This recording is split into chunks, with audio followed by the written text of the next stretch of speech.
Bonjour! Recette pas cette semaine? Comme cadeau de Noël l'an dernier, j'ai fait des boîtes mystérieuses. Ouais, j'espère que les membres de ma famille vont être capables de trouver la solution.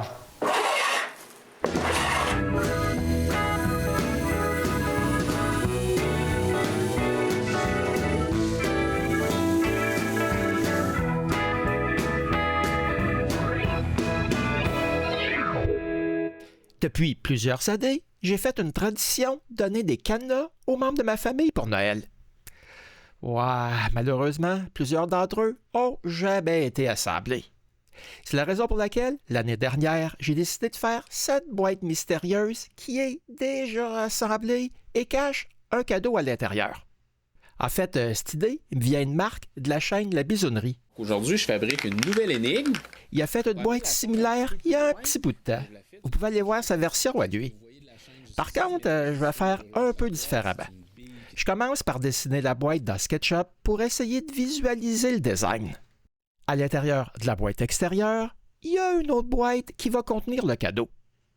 Il y a aussi un compartiment pour la bille et un espace pour que la boîte interne puisse bouger pour que la bille puisse s'échapper par le trou du petit compartiment pour qu'il verrouille le couvercle en place. La première chose que je fais, c'est de créer des boîtes.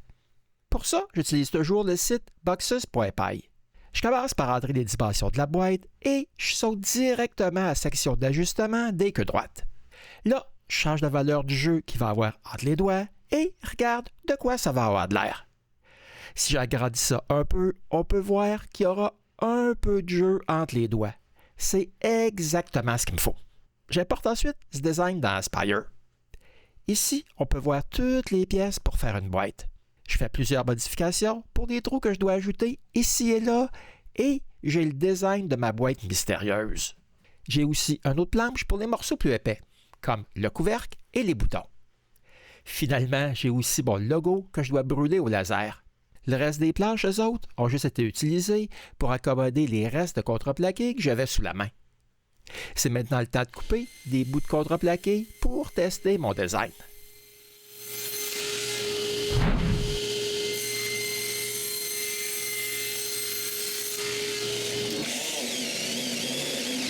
Après avoir vissé ma boîte à succion sur la table de la CNC, je peux commencer la coupe. Couper une boîte prend environ 15 minutes. C'est pas mal mieux que les 2 heures que j'estime avec mon laser.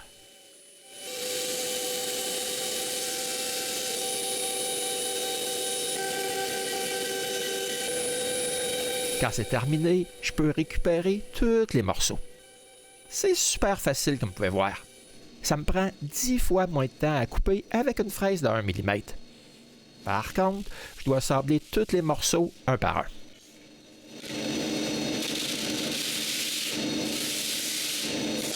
Quand la première boîte est coupée, je peux l'assembler à sec pour voir si tout est parfait.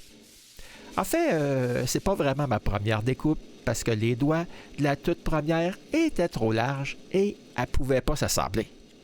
Mais celle-ci s'assemble. Par contre, je m'aperçois que le trou du bouton n'est pas à bonne place. J'arrange ça et je recoupe d'autres morceaux de contreplaqué pour faire d'autres boîtes.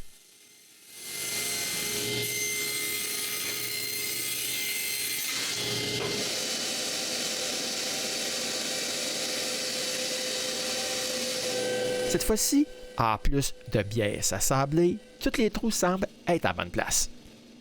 Mais pour vraiment tester tout ça, je dois couper un couvercle.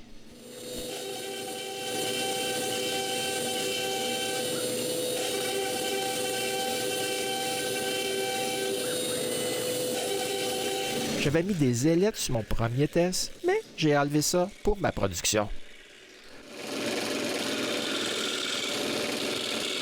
Pour tester le couvercle, je dois absolument coller le mécanisme en place. Voici comment le couvercle va être retenu en place. Quand il est dans l'autre position, il pourra s'enlever, mais dans cette position, ça sera impossible. Comme ça fonctionne bien, je peux commencer une production de boîte. Pour les couvercles, j'utilise le contreplaqué que j'ai sous la main. Pendant que le CNC fait les découpes, je chambre tous les morceaux qui sont déjà découpés.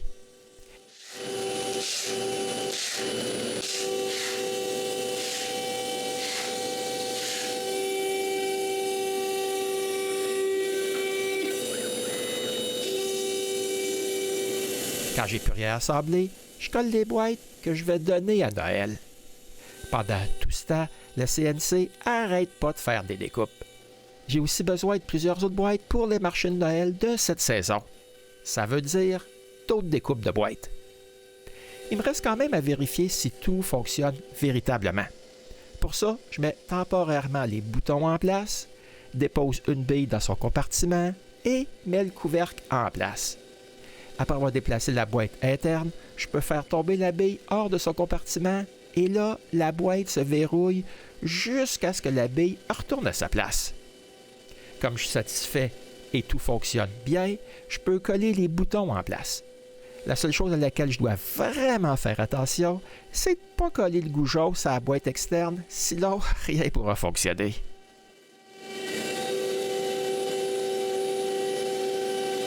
Tout fonctionne à merveille. Par contre, j'ai pas terminé. Je dois m'occuper des autres morceaux de contreplaqué pendant que la CNC en découpe d'autres.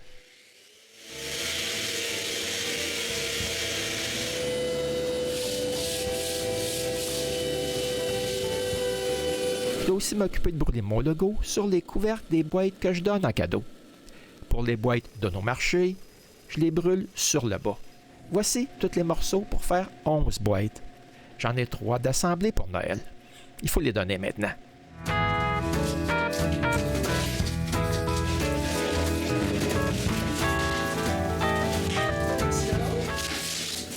cadeau! Une boîte mystérieuse est barrée. Comment on fait pour l'ouvrir? Une bonne partie de la soirée a été prise pour trouver comment ouvrir les boîtes. Éventuellement, notre fils a eu sa figurine de Gizmo pour mettre dans son arbre de Noël. Tandis qu'Éric et moi avons eu une figurine de camion. C'était comment j'ai fabriqué les boîtes mystérieuses que j'ai offertes à Noël l'an dernier. C'est la première vidéo des cadeaux que j'ai fabriqués l'an dernier. Pour voir les autres, vous devrez revenir me voir au Gosseux de bois.